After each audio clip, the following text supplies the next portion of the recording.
Nathan Zegura here at Ford Field alongside Browns legend quarterback Bernie Kosar. And Bernie, 35-17, the Browns wrap up the preseason in good fashion, but let's go with the guy who started it. Baker Mayfield comes out, puts points on the board, all of his first three possessions, 17-0. The Browns had the lead. What did you see from Baker? I thought it was fantastic, not only from Baker, but the whole team in general, throughout the whole preseason. For him to show the poise, the discipline, the sense of timing on his throws was impressive to watch. Yeah, Hard Knocks probably liked it. Open with a play action, big pass to Devin Kajus. And Freddie Kitchens was calling the plays today. Todd Haley telling me, I want to give the guys on my staff an opportunity to grow, and we saw a lot of running. Chubb with the first touchdown, Days with the second. Yeah, I really like the way Coach Kitchens called the game and then also highlighted his running backs, of which we needed to see some of the guys to determine the future roster spots.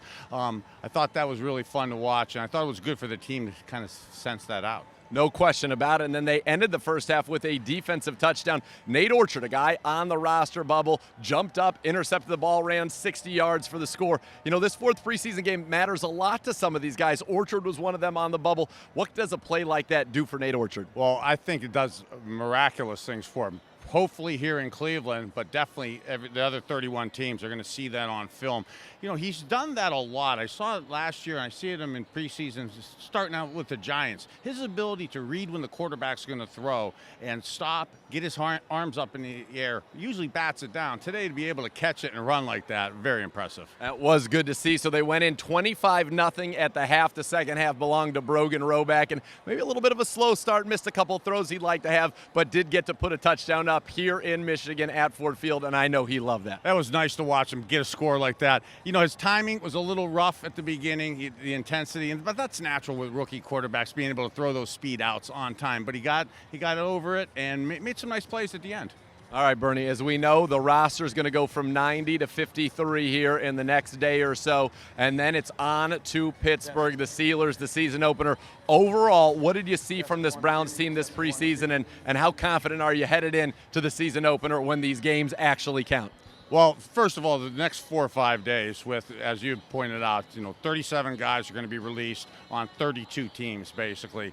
It's 1,184 waiver claims. Quick math right there. Yeah. Bernie. So we have, and as the Browns, we have the first ability to claim guys off that. So our personnel department and coaches are going to be super busy over the next few days. Not only just getting our roster down to 53, but analyzing all the other guys that are available around the league. And then going into Pittsburgh week, you really have to balance of what guys, if you claim them, can they help you win September 9th? Because I really think the first 2 games, it's always important, the first game or two. But this year, I think even more so from what's happened in our past, to have 53 guys that are ready to win September 9th. Absolutely. Bernie, pleasure doing this with you. Great having you on the broadcast, and we'll have a lot more of you and I on All Access with head coach Hugh Jackson. That'll be coming up throughout the season on News 5, so tune in for that. For the latest on the Browns, the roster cut downs, all the moves over the weekend, we have you covered at clevelandbrowns.com, the Browns mobile app, and the Browns YouTube channel. That'll do it from Ford Field, where the Browns finished the preseason 3-1.